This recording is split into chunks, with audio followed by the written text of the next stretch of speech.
Oh, boy. Say it ain't so, my friends. Is The View on the verge of being canceled?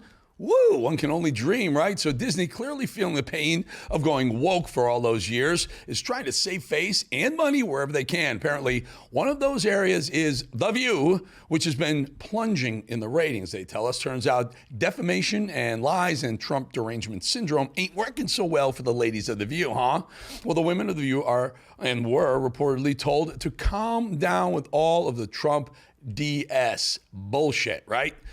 Don't they even know how to do anything else at all? You certainly wouldn't know it by watching that show. Disney CEO Bob Iger and the ABC News boss are reportedly asking the hosts of their very, very left-leaning show, The View, to scale back their political commentary, particularly their frequent criticisms of Trump. Or maybe, just maybe, Americans are tired of the propaganda these women are spouting on a daily basis. I love it when they're positioned as outspoken.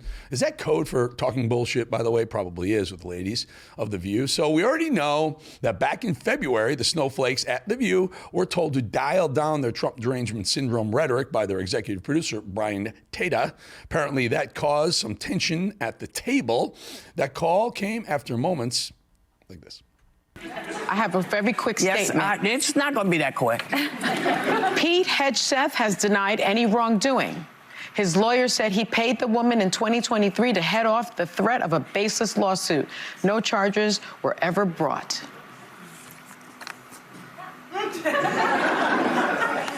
You rushed me for that? First of all, dumbass Sonny Hostin, it's Hegseth, not Hedge-Seth. There's no E in his name, dummy. What a joke these people are. Every single one of them, a waste of television space. I'm old enough to remember when Whoopi Goldberg actually called for Dr., not really a doctor, Dr. Jill Biden to become our Surgeon General. I'm hoping Dr. Jill becomes a Surgeon General. His wife. Joe Biden's wife, because she, he would never do it, but she's a hell of a doctor. She's an amazing doctor. I thought she was a doctor and PhD. Yeah, I could be wrong. I thought she was I think she's a teacher, but Well, they're all looking like, oh, who's going to tell her? Who's going to tell her it's the PhD? She's not a medical doctor, not a real doctor, just a PhD. Doctor, PhD. Seriously, folks, it's like that clip aged like old stinky milk, didn't it? Apparently, the doctor is a fan of elder abuse and loves parading her mentally and physically sick, now we know, husband in front of The View. All of them, all the ladies even enjoyed it. The projects, the benefits. How do you lead the world without having the best infrastructure in the world? How do you lead the world without having the best healthcare in the world? How do you lead the world without having the best education system in the world? How do you lead the world when you don't have that done? What? Can we get a translator in here? Can we get a translator from dementia speak? Pathetic. Sad, actually. Who's watching this garbage? But my father, my uncles all fought in World War II so that we would not have a fascist in the White House. And this is what we're getting right now. And I can almost cry today. Cry, snowflake, cry, little red-haired lady. This is why your ratings are dying, because of, well, being wildly obnoxious, boring to watch, but you lie like crazy. Watch. he is so enthralled with Russia.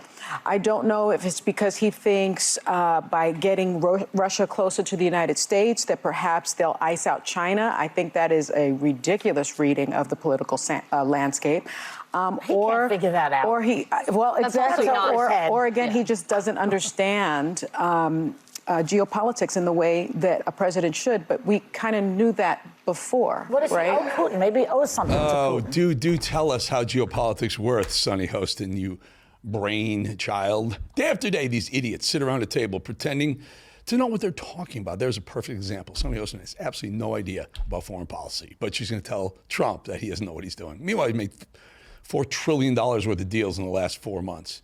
And there are actually people in America who believe these women. Don't worry if you want racism with a side of your Trump derangement syndrome. The View, well, they got you covered there too. One of my premises for the book is that every law passed before the 1965 Voting Rights Act should be presumptively unconstitutional, right? But because before the 1965 Voting Rights Act, we were functionally an apartheid country. Yeah. Not everybody who lived here could vote here. Yeah. So why should I give about some law that some old white man passed in the 1920s. They seem to be more concerned about a decrease in other populations. Say it.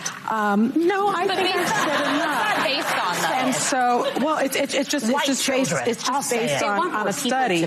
And so the other thing But have they said that anywhere? I mean, I feel like it to be fair. It's just as Fair to who? It's just a. Have they said that this is to target only white families? Oh, I didn't say that. You have to read between the lines. That Ellie Meisel or Meistel, whatever that guy, the black guy was at the beginning, it was Republicans who got rid of the apartheid nature of our voting rights in America, not Democrats. Republicans, dumbass. Read between the lines, Sunny Hostin says as she happily continues her race-baiting bullshit. According to the report, Iger and the ABC News boss just asked them to do less politics and broaden out to more topics. But I hate to break the news to you guys, there's no saving the kind of idiocy these women have been producing for year after year after year. America's done with the crap, with the lies, and they're not interested in what you're peddling anymore. If they're really, really, really finally gone, there's only one thing to miss: mocking these remaining symbols of the left's wokeism and attempts to take down this country.